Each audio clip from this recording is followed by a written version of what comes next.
To travel home from high school, I would have to take connecting trains. There was this older guy who was always on the second train I would take to get home.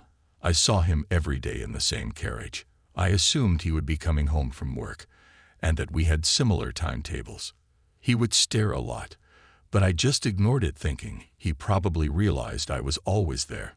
One day, however, he gets off at the same stop as me. I walk to my bus stop, and he follows.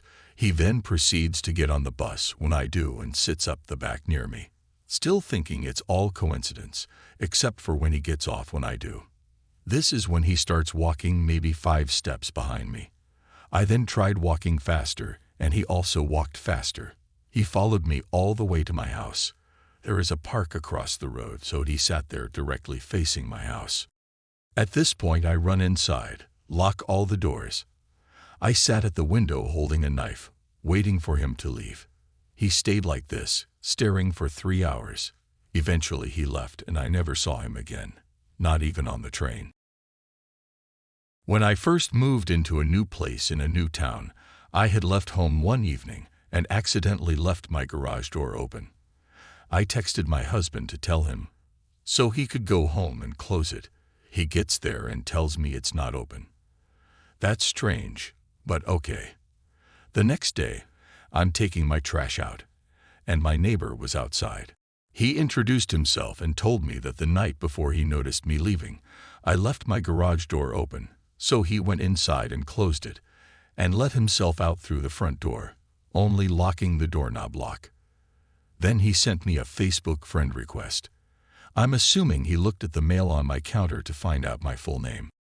After this, he wrote me poems and taped them to my door.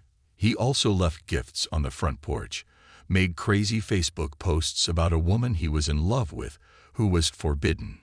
One Saturday night, I came home really late, and I was finishing my cigarette outside of my garage before going in. He was sitting outside in a chair, blistering drunk. He approached me and started talking about someone named George. I had no idea what he was going on about. I asked him if he had company. He walked into the garage and came out with a box containing George. George was his stepdad, and he was dead. The ashes were in the box. He caught wind of a trip I was going on via Facebook and invited himself along. I politely explained that I'm married, and all of his wacky behavior was unacceptable. A few days later, I had gone on a walk with my husband, and we left through the garage, leaving the door open. He messaged me on Facebook and told me he left a gift for me in my garage. When I got back, I found a bunch of camping gear inside of a giant Easter egg.